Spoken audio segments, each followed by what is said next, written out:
Salut, moi c'est Gaëlle, mais tout le monde m'appelle Gaga. Coach en développement personnel et praticienne en thérapie brève, je me demandais un truc. Qui a dit que le dev perso c'était pas simple ? Allez, venez, on se pose et on en discute.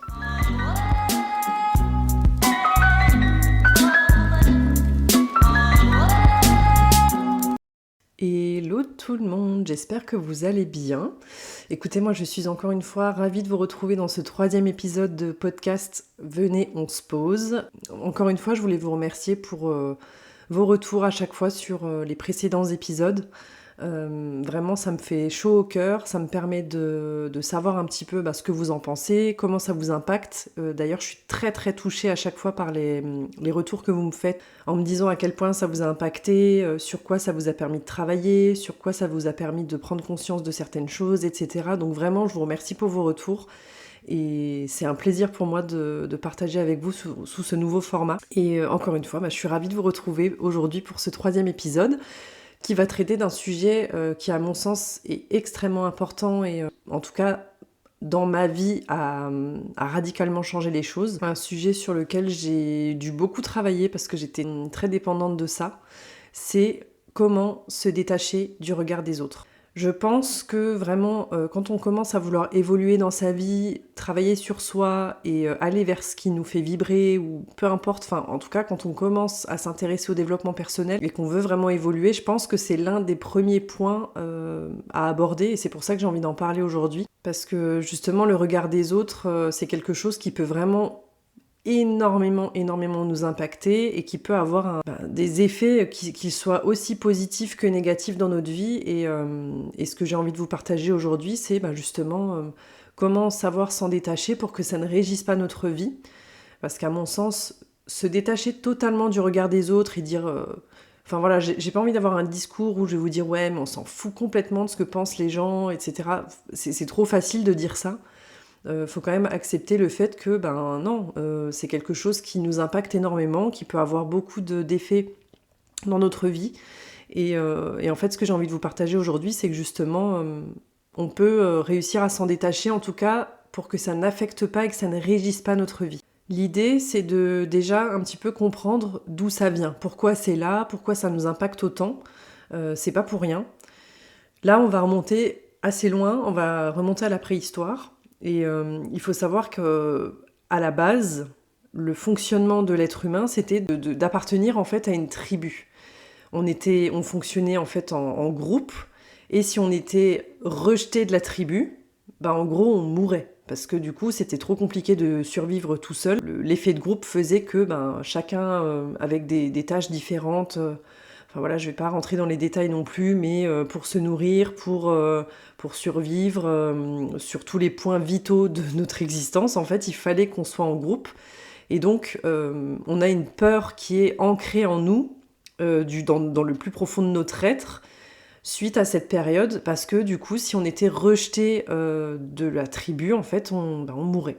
Donc déjà, là, si je vous partage cet exemple, c'est pour vous permettre un petit peu de dézoomer et peut-être de déculpabiliser d'entrée, parce que c'est pas forcément propre à chacun. Alors bien sûr, il y a des gens qui se foutent totalement du regard des gens, et alors ces personnes-là, moi je les admire, parce que moi la première, même encore aujourd'hui, je suis forcément impactée par le regard des autres, mais malgré tout, il faut quand même comprendre qu'on a cette peur du rejet et ce besoin d'appartenance qui est ancré dans notre ADN, qui date vraiment d'il y a longtemps, et c'est pour ça que c'est aussi présent aujourd'hui. On va pouvoir observer ça aussi si on remonte à l'enfance. Quand on était enfant, on avait ce besoin de, quand on faisait quelque chose, ou même quand on observe des enfants autour de nous, quand ils font quelque chose, ils ont ce besoin de validation. Regarde ce que je viens de faire, regarde le dessin que je viens de faire, il est beau, regarde ce que je suis en train de faire, machin, enfin... Il y a ce besoin de validation parce que ça participe aussi à notre construction identitaire. Donc c'est aussi pour ça que j'ai pas envie d'avoir un discours aujourd'hui qui vous dit on s'en fout complètement du regard des gens, ça n'a aucune importance, parce que c'est à mon sens totalement faux. Malgré tout, on a toujours aussi besoin, souvent quand on se lance dans quelque chose, quand on fait quelque chose, d'avoir le regard extérieur de quelqu'un, d'un ami, de la famille, etc. Et ça peut aussi être extrêmement bienveillant et nous aider à évoluer dans plein de domaines. Ça, pour moi, c'est important quand même de le souligner. Le but, c'est pas que le regard des autres ne nous touche plus du tout, mais c'est que ça ne régisse pas notre vie. Et ça, c'est une nuance qui est quand même assez importante parce que par contre, si on tombe trop dans l'attente de validation des autres, à chaque fois qu'on fait quelque chose, qu'est-ce que les gens vont en penser, qu'est-ce qu'on va dire de moi, et que ça nous bloque dans l'avancement de nos projets, dans notre vie, là, à ce moment-là, c'est pas bon. C'est pour ça que je pense qu'on ne peut pas totalement s'en foutre du regard des gens. Par contre, on peut contrôler ce qui nous fait ressentir. Moi, la première, en fait, je peux pas vous dire aujourd'hui que je suis totalement détachée du regard des gens, que ça ne m'impacte pas du tout, parce que ce serait totalement faux. La preuve, rien que pour le lancement de ce podcast, je suis très honnête avec vous, ça fait des mois et des mois, si c'est même pas peut-être des années que j'en parle et que je ne l'ai pas fait par peur du regard des gens, en fait, tout simplement. Là où j'ai réussi à faire un travail sur moi, c'est que aujourd'hui, j'arrive à faire en sorte que le regard des gens ne régisse plus ma vie, dans le sens où si j'ai quelque chose, un projet qui me tient à cœur, si j'ai vraiment envie de faire quelque chose et que ça ne convient pas autour de moi, je vais quand même le faire si moi ça me fait vibrer et que je suis alignée avec ce que je fais. Et ça a été un travail de longue haleine, hein. Je vais pas vous dire que j'ai réussi comme ça en claquant des doigts. Ça a été vraiment un gros travail sur moi et c'est pour ça qu'aujourd'hui j'ai envie de vous parler de ça. Il y a plusieurs points en fait sur lesquels moi, en tout cas, j'ai travaillé et qui m'ont permis de prendre conscience de ça, justement de prendre un petit peu de distance par rapport à tout ça. C'est déjà, j'en ai parlé dans le deuxième épisode de podcast un petit peu, c'est l'histoire du sac à dos que je vous ai partagé. En fait, on a chacun un sac à dos avec nos propres problèmes dedans et on n'a pas à prendre le sac à dos des autres sur nous. Quand je dis ça, c'est dans le sens où souvent, en fait, quand on va avoir une personne dans notre entourage qui nous donne son avis, elle va ce qu'on dit en programmation neurolinguistique, elle va nous imposer sa carte du monde. En fait, savoir imposer sa carte du monde, c'est-à-dire qu'on a tous notre propre carte du monde, avec nos filtres, nos expériences, notre façon de voir les choses, et elle est différente, en fait, c'est propre à chacun. Et en fait, quand une personne autour de vous vient vous imposer sa carte du monde, c'est là qu'il faut réussir à prendre de la distance et dire « Ok, je te remercie pour ta bienveillance, j'entends tes conseils, j'entends ton avis. Par contre, ce sont tes peurs à toi, c'est ton avis à toi, c'est ta carte du monde à toi. Et ta carte du monde ne doit pas régir la mienne en fait. On n'a qu'une vie, on est maître de notre propre vie, on a les commandes de sa vie. Là où c'est toxique, c'est quand on laisse quelqu'un d'autre prendre le volant et les commandes de sa vie et que nous on se met, c'est comme si on était en voiture et qu'on se mettait au siège passager, on disait à quelqu'un, ben voilà, c'est toi qui conduis, c'est ma vie mais c'est toi qui conduis. Ça c'est pas possible, c'est à nous de rester aux commandes de notre propre vie. Donc aussi bienveillant soit les conseils des gens ou l'avis des gens, ou ça peut être, je vous parle de projets ou etc., mais ça peut être sur une tenue vestimentaire, hein. Enfin je sais pas, si maintenant vous portez une tenue que vous vous sentez super bien dedans, ben en soi c'est ça qui compte. Peut-être que quelqu'un va venir vous dire ben moi j'aime pas cette tenue mais parce que voilà c'est pas dans les goûts de la personne et que la personne elle aime pas ce style vestimentaire etc. C'est totalement ok, il y a aucun souci avec ça. Mais l'important c'est que quand vous avez mis cette tenue que vous regardez dans le miroir vous vous sentiez bien. Le reste ça compte pas forcément. Donc on peut entendre l'avis des gens, mais si maintenant vous avez l'avis de quelqu'un qui vous dit que cette tenue elle vous va pas ou que c'est pas joli ou ainsi de suite alors que vous à la base vous vous sentiez bien dedans et que bah, du coup vous allez vous changer, bah, c'est dommage parce que du coup finalement vous ne vous écoutez pas, vous vous comportez en fonction de ce que les autres vont dire de vous. Si maintenant on vous propose, je sais pas, d'aller faire une activité, je vous dis n'importe quoi, on vous propose entre copines d'aller faire de la danse ou du karaoké, vous avez trop envie d'y aller, ça vous botte trop, vous vous dites ouais, ça serait génial de passer ce moment-là entre copines, etc. Mais j'ai pas envie d'y aller parce que j'ai peur d'être ridicule. Bah, à ce moment-là, forcément, vous allez avoir un sentiment, vous n'allez pas vous sentir bien parce que vous allez vous empêcher de vivre un moment social super intéressant, super marrant avec des amis, des copines, etc. Parce que vous avez peur d'être ridicule.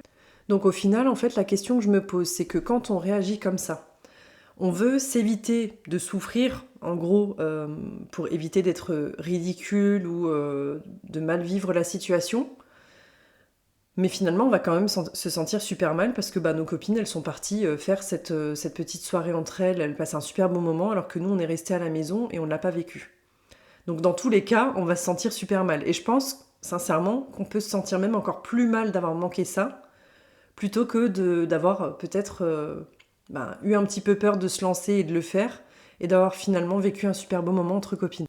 Sincèrement, moi, si j'avais continué à être autant dépendante du regard des gens, aujourd'hui, je serais pas entrepreneur. J'aurais jamais quitté mon boulot il y a 3 ans, alors que j'étais en plein burn-out. Jamais de la vie, j'aurais tenté plein d'expériences comme je l'ai fait depuis 3 ans dans l'entrepreneuriat. Jamais j'aurais quitté d'anciennes relations dans lesquelles j'étais pas épanouie. Franchement, je sais pas où j'en serais aujourd'hui si j'avais continué à laisser le regard des autres régir ma vie. Et sincèrement, je suis assez contente aujourd'hui de pouvoir dire que j'ai réussi à travailler dessus, même si, comme je le disais tout à l'heure, j'en suis pas totalement détachée, parce que, à mon sens, s'en détacher totalement, c'est, j'ai envie de vous dire, impossible.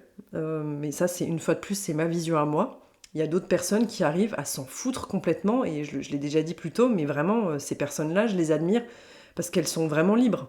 En fait, je pense que plus on arrive à se détacher du regard des gens, plus on atteint une réelle liberté, parce qu'on fait vraiment ce qu'on veut. Honnêtement, je pense que plus on est à l'aise avec le fait d'être ridiculisé, si on peut dire ça, plus on va être inarrêtable. Parce que si le regard des gens ne nous impacte plus, ou en tout cas nous impacte de moins en moins, qu'est-ce qui peut nous arrêter du coup? Rien. Absolument rien. Donc justement, je pense que c'est un réel exercice de se dire, ok, plus je vais être à l'aise avec le fait d'être dans cette position inconfortable finalement, plus je vais être à l'aise dans l'inconfort, plus je vais être inarrêtable. Après, je vais vous partager une autre chose qui m'a beaucoup aidée, et je pense que je vais rien vous apprendre, mais ça fait toujours du bien de le réentendre, c'est on ne pourra jamais plaire à tout le monde.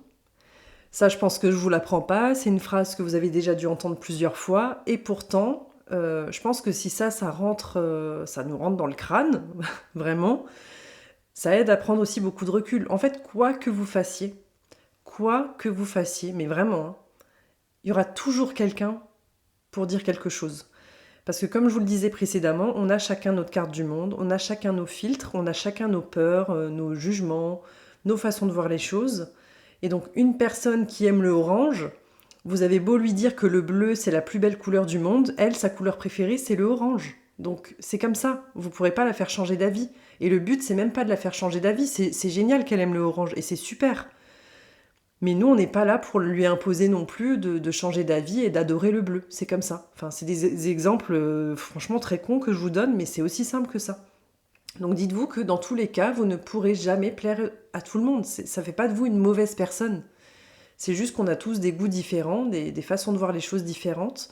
Et vraiment, je le répète parce que pour moi c'est important, quoi que vous fassiez, il y aura toujours quelqu'un pour redire quelque chose. Donc vraiment, prenez du recul par rapport à ça et soyez de plus en plus à l'aise avec le fait de ne pas plaire à tout le monde, parce que dans tous les cas, vous non plus, vous n'aimez pas tout le monde.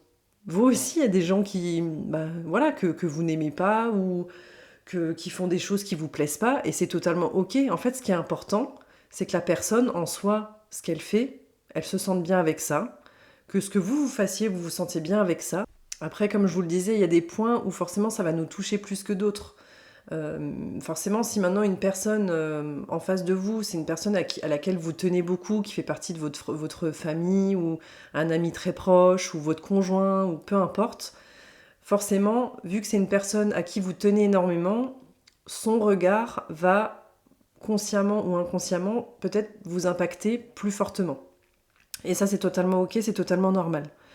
Donc c'est logique, enfin c'est normal que ça puisse nous toucher un peu plus que si ça venait d'une autre personne. Et c'est là que je vous disais, justement, il faut savoir aussi prendre du recul et se dire qu'on a chacun nos filtres et nos façons de voir les choses, et avoir une discussion de manière constructive, sans essayer de convaincre l'un ou l'autre de changer de regard, etc., mais juste de l'accepter. Je vous partage encore mon expérience personnelle. Moi, quand j'ai voulu démissionner de mon dernier job, parce que vraiment j'étais en plein burn-out, je savais que j'étais plus à ma place et que vraiment c'était plus possible de continuer, que j'ai voulu me lancer en tant qu'entrepreneur, forcément j'en ai parlé autour de moi. J'ai demandé l'avis de plusieurs personnes autour de moi, et j'en ai eu plein de différents. J'ai eu des personnes qui m'ont dit que j'étais inconsciente, que là j'avais un bon job, que j'avais un bon salaire, que j'avais une certaine sécurité, que je pouvais pas quitter ça. Et de l'autre côté, j'ai des personnes qui m'ont dit « mais vas-y, lance-toi, t'es totalement capable de le faire ». Dans tous les cas, il n'y a rien d'irréversible. Si jamais tu vois que finalement tu veux retourner au salariat, rien ne t'en empêche. J'ai eu plein d'avis différents, mais au final, je me suis écoutée moi. Je savais très bien ce que je voulais au fond de moi. J'ai eu besoin d'en parler autour de moi parce que ça fait toujours du bien d'extérioriser et de demander un peu l'avis des gens qui nous entourent sans foncer tête baissée. Mais au final, je me suis écoutée moi. Et les personnes qui m'ont dit, non, ne le fais pas, qui m'ont parlé de sécurité, etc. Mais en fait, c'était encore une fois leur vision à eux, parce que eux, ils ont un gros besoin de sécurité. Alors, je vais pas dire que j'en ai pas, hein, c'est pour ça aussi que j'ai hésité à me lancer pendant plusieurs mois. Mais mon besoin de sécurité était peut-être moins important que le leur. Et c'est pour ça que j'ai eu moins peur de me lancer que eux, qui eux ne se voient pas du tout dans une vie d'entrepreneur. Et c'est totalement ok, ça je le respecte. Tout comme eux respectent mon choix aujourd'hui. C'est juste qu'on n'a pas la même façon de voir la vie, les mêmes envies, les mêmes objectifs, et c'est totalement ok. Mais dans tous les cas, j'ai pas laissé l'avis des autres régir ma vie, parce que là c'était un choix de vie qui était trop important. C'était mon avenir professionnel, mon avenir professionnel forcément il régit mon avenir perso aussi. Donc forcément c'était une décision qui m'impactait moi, dans mon fort intérieur, et donc je me suis écoutée moi. Si j'avais fait mes choix en fonction du regard des gens, comme je vous l'ai dit plus tôt, j'en serais pas là aujourd'hui, sincèrement. Il y a aussi une autre chose qui m'a beaucoup aidée à prendre du recul, une phrase toute simple, c'est « Tu ne seras jamais critiqué par quelqu'un qui fait mieux que toi ». Je m'explique. Alors j'aime pas forcément quand on dit « qui fait mieux que toi », mais je pense que vous allez comprendre. C'est une personne en fait qui est bien dans sa vie, qui est heureuse dans sa vie, qui est bien dans son job, qui est bien dans sa vie perso, qui est bien dans son couple, qui est bien sur tous les points. Quand vous allez lui partager un projet ou quelque chose que vous avez envie de faire, elle va jamais vous critiquer, elle va vous tirer vers le haut, au contraire, elle va vous pousser à le faire. Par contre, une personne qui n'est pas forcément bien dans sa vie, qui a des peurs, des craintes, qui elle n'ose pas, quand vous allez vouloir faire quelque chose que elle n'oserait pas faire, elle va forcément, sans que ce soit forcément malveillant, mais vous transmettre ses peurs et sa vision, et elle va forcément vous freiner. Et ça, je m'en suis rendu compte notamment dans le milieu de l'entrepreneuriat, forcément, les personnes qui m'ont critiqué ou qui m'ont jugé, je me disais, en fait, ok, cette personne, elle m'impose un petit peu sa vision, mais comment est sa vie aujourd'hui ? Et je dis ça sans aucune once de vraiment, il n'y a aucun jugement dans ce que je dis. Mais juste, je me pose une question. Quand j'ai l'avis d'une personne comme ça, qui est assez négative sur ce que moi je fais, je me dis, mais ok, elle me donne son avis, mais quelle est sa vie aujourd'hui ? Est-ce qu'aujourd'hui, la vie qu'elle a, c'est la vie que je veux ? Oui ou non ? Si la réponse est non, j'ai pas à écouter ses conseils. Et encore une fois, je dis ça sans jugement. C'est juste que je vais pas écouter les conseils d'une personne qui aujourd'hui n'a pas la vie que moi je veux. Je vais écouter les conseils d'une personne qui a déjà la vie que moi je veux. Ça, c'est aussi important à prendre en compte. Et c'est quelque chose qui m'a énormément aidée. De se dire, tu ne seras jamais critiqué par quelqu'un qui fait mieux que toi. Et là, je vous parle aussi, je renvoie beaucoup ça au domaine professionnel parce qu'en tout cas, moi, ce qui m'a le plus bloqué, je pense, dans ma vie, c'est à ce niveau-là, en fait, c'est au niveau pro, mais après, ça a été à plein de niveaux. La première fois que je suis allée à la salle de sport, je me souviens que j'ai fait un vocal à mon coach en sortant de la salle.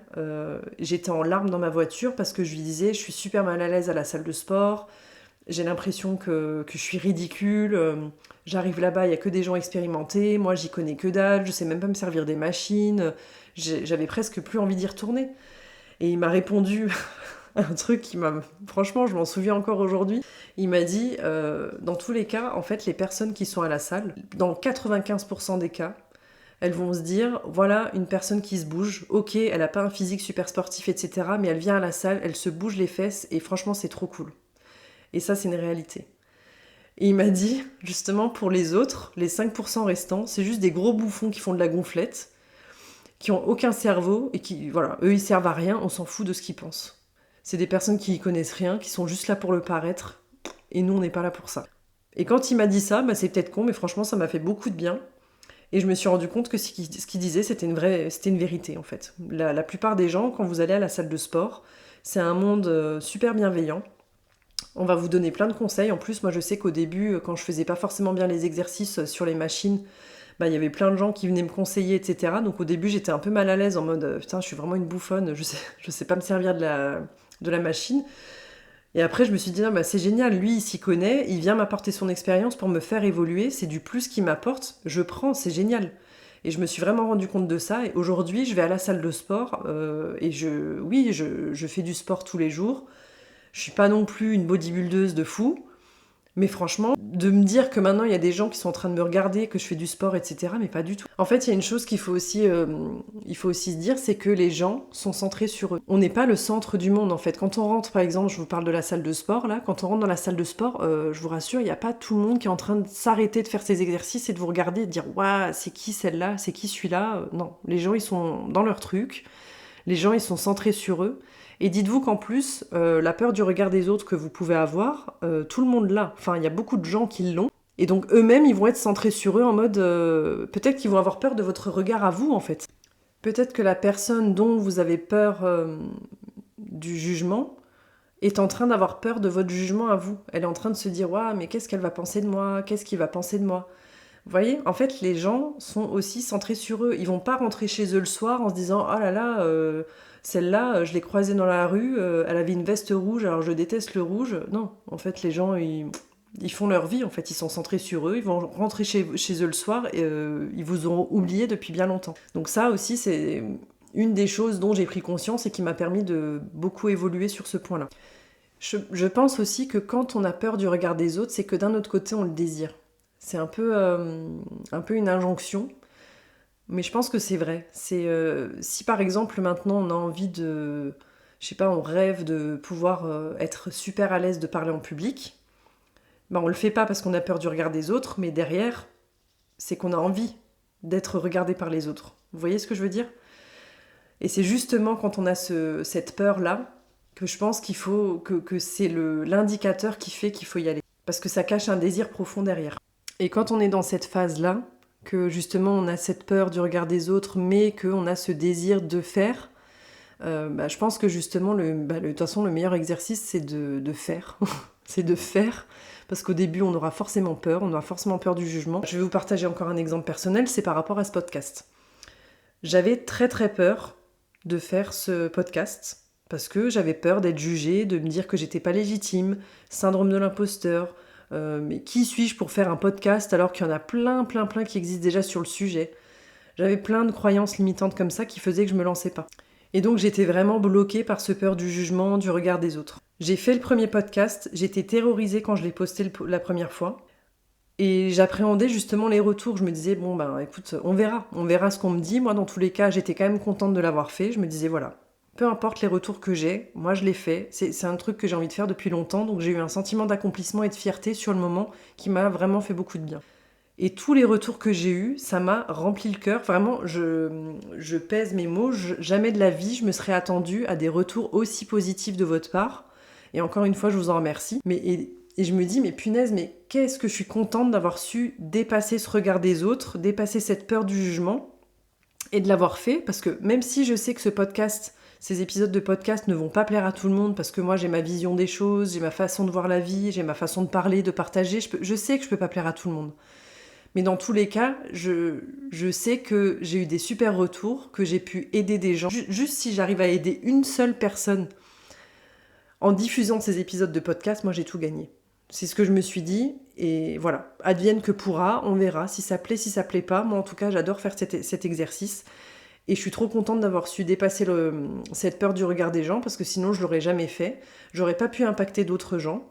Et j'aurais privé certaines personnes de ce que je peux partager, des gens qui partagent ma vision, qui ont besoin de ma vision aussi peut-être.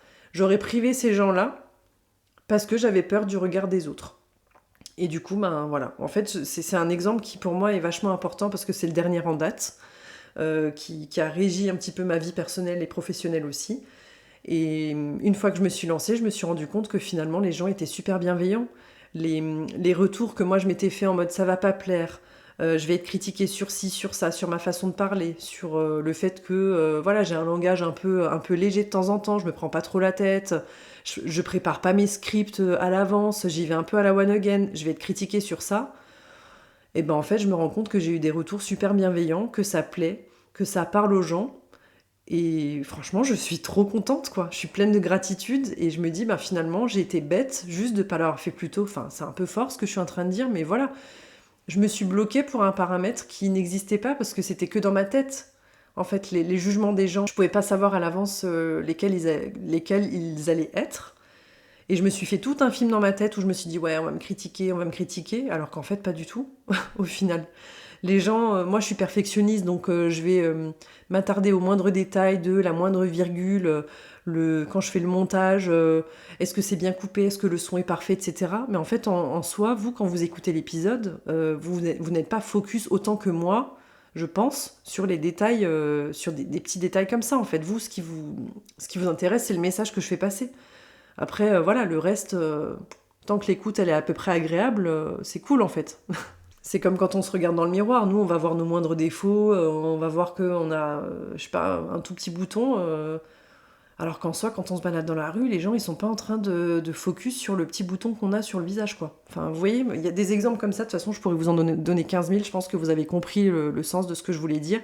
C'est juste que, voilà, il y a plusieurs choses qui m'ont permis de prendre du recul. Pour résumer, du coup, c'est de se rendre compte que les gens, généralement, sont centrés sur eux. C'est pas de la malveillance, de l'égoïsme ou qui s'en foutent, c'est juste que c'est comme ça en fait. On est centré sur nous, on est centré sur nos propres peurs à nous, et on passe vite à autre chose en fait. On reste pas bloqué sur ce que les gens font, etc. Le fait qu'on a chacun notre carte du monde et donc notre façon de voir les choses et c'est ok, on n'a pas à se les imposer les uns des autres, qu'on sera jamais critiqué par quelqu'un qui fait mieux que nous, et que c'est pas grave en fait. C'est pas grave si on est jugé par les autres, c'est ok, ça peut être très constructif. Si ça l'est pas, ben on peut entendre, mais dans tous les cas, c'est pas grave. On va pas mourir parce que quelqu'un nous a dit que aujourd'hui j'ai une robe jaune et que ça me va pas en fait. Si moi je trouve que je suis bien dedans, point. Enfin, ça va. Je vous assure, ça va, on s'en remet. Vraiment, on s'en remet. Je pense que ça permet aussi de faire le tri dans son entourage, de voir aussi un petit peu comment les personnes qui nous entourent nous jugent, entre guillemets. Là, je repense comme ça maintenant à des personnes, peut-être quand on remonte à l'enfance. Moi, je sais que j'ai subi du harcèlement scolaire quand j'étais enfant. Ça a été une période très compliquée, je pense, qui du coup forcément régit ma vie d'adulte aujourd'hui par rapport au regard des autres. Et même quand j'étais enfant, je me suis dit, mais en fait, les personnes qui m'humilient à l'école, ben, j'ai pas envie d'être amie avec ces personnes-là, en fait. C'est juste pas possible. Moi, ce que je veux, c'est avoir dans ma vie des personnes qui m'acceptent pour ce que je suis, qui m'acceptent comme je suis, pas qui sont en train de me ridiculiser pour se donner de la contenance et de la hauteur ou je ne sais quoi. Et j'ai vite fait le tri aussi, déjà quand j'étais enfant, sur mon entourage, en fait. Je me disais, voilà, moi, ces personnes-là qui m'humilient à l'école, j'ai pas envie de leur ressembler. Elles sont juste... c'est juste de la méchanceté gratuite. Après, ça vient, je ne sais pas de quoi, j'ai pas cherché à les comprendre, mais c'est de la pure méchanceté gratuite et c'est pas ça qui doit régir ma vie. Alors, je vais pas vous mentir que ça a été une grande souffrance quand j'étais enfant, mais j'ai fait du tri, je me suis entourée déjà de copines avec qui je m'entendais bien, et puis ceux qui voulaient m'humilier, je m'en détachais complètement et je me disais, j'ai pas envie d'être comme ça, j'ai pas envie de transmettre ça, j'ai pas envie de leur ressembler finalement. Et donc ça m'avait déjà permis à l'époque de prendre de la hauteur, et je pense que c'est le même comportement qu'on doit avoir en tant qu'adulte, de voir de qui ça vient en fait quand on est jugé par les gens, quelle est l'intention du message aussi. Il y a tous ces éléments là que je vous ai partagés en tout cas, qui à mon sens m'ont permis de vraiment évoluer, et plus on avance en faisant les choses qui nous font vibrer, plus on se rend compte que finalement les gens, ils nous jugent pas tant que ça. Et si vraiment il y a des personnes qui le font, c'est que c'est pas les bonnes personnes. Et rappelez-vous justement des gens qui vous jugent ou qui vous portent un regard négatif, si elles n'ont pas la vie que vous avez, c'est pas cet avis-là qui doit régir votre vie future. Voilà, je pense que c'est l'un des meilleurs conseils que je puisse vous donner. Je pense que je vais stopper là-dessus. J'espère que cet épisode de podcast vous aura plu et vous aura aidé à prendre un petit peu de recul. Comme toujours, j'ai hâte d'avoir vos retours, qu'on échange sur le sujet. Vous pouvez, comme je dis à chaque fois, venir échanger avec moi directement sur Instagram. Ça sera un plaisir de répondre à vos questions, d'avoir vos ressentis sur ce sujet-là. L'épisode de podcast sort chaque semaine le mercredi. Donc si vous ne voulez rien louper, je vous invite à vous abonner. Soit à la page Podcastix, soit justement directement sur la plateforme que vous utilisez pour écouter ce podcast. Ça peut être Spotify, Apple Podcasts, Deezer ou ainsi de suite. Et voilà, en tout cas, je vous remercie pour votre écoute. Et je vous dis à très bientôt pour un nouvel épisode.